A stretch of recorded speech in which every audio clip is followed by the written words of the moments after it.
ٹیپو سلطان برصغیر کے ان عظیم مجاہدین میں سے ایک تھے جنہوں نے انگریز سامراج کے خلاف نہایت جرأت اور دلیری سے لڑائی کی۔ ان کا اصل نام سلطان فتح علی ٹیپو تھا اور وہ 20 نومبر 1751 کو دیوانہ حلی، موجودہ کرناٹک، بھارت میں پیدا ہوئے۔ ان کے والد حیدر علی سلطنت میسور کے ایک مضبوط حکمران تھے جنہوں نے اپنی عسکری مہارت اور دانش مندی سے انگریزوں کے دانت کھٹے کیے۔ سلطان نے بچپن ہی سے اعلیٰ تعلیم حاصل کی۔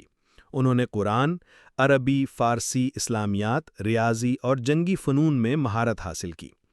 ٹیپو سلطان نے 1782 میں تخت سنبھالا اور جلدی اپنی عسکری قابلیت، سائنسی شعور اور زبردست قیادت کی وجہ سے دنیا بھر میں شہرت حاصل کی۔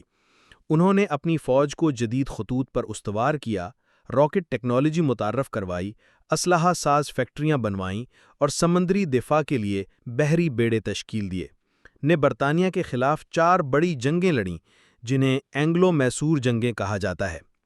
پہلی اور دوسری جنگوں میں وہ اپنے والد کے ساتھ انگریزوں کو ناکوں چنے چبوا چکے تھے۔ تیسری جنگ میں ان کو امن معاہدہ کرنا پڑا اور ان کے 2 بیٹے انگریزوں کے حوالے کیے گئے۔ چوتھی جنگ 1799 میں لڑی گئی، جہاں انہوں نے سرنگا پٹم کے قلعے میں دشمن کے خلاف آخری دم تک لڑتے ہوئے شہادت پائی۔ انہوں نے غلامی قبول کرنے کے بجائے جان قربان کر دی۔ ٹیپو سلطان ایک دیندار مسلمان تھے۔ وہ نماز کے پابند، قرآن کے عاشق اور اسلام کے علم بردار تھے۔ اس کے ساتھ ساتھ وہ اپنی ریاست میں رہنے والی غیر مسلم اقلیتوں کے ساتھ بھی انصاف اور رواداری سے پیش آتے۔ انہوں نے مندروں کی مرمت کروائی، پنڈتوں کو زمینیں عطا کیں اور سب کو مذہبی آزادی دی۔ ٹیپو سلطان کا سب سے مشہور قول تھا کہ گیدڑ کی 100 سالہ زندگی سے شیر کی 1 دن کی زندگی بہتر ہے۔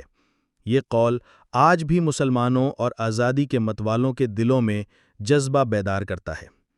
ان کی شہادت کے بعد برصغیر میں انگریزوں کے خلاف مزاحمت کمزور ضرور ہوئی، مگر ان کے جذبے نے آنے والی نسلوں میں ایک نئی روح پھونک دی۔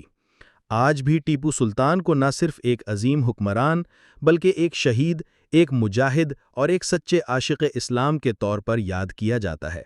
ان کی زندگی ہمیں سکھاتی ہے کہ آزادی، غیرت اور ایمان کی راہ میں جان کا نذرانہ بھی قربانی نہیں بلکہ فخر کی بات ہے۔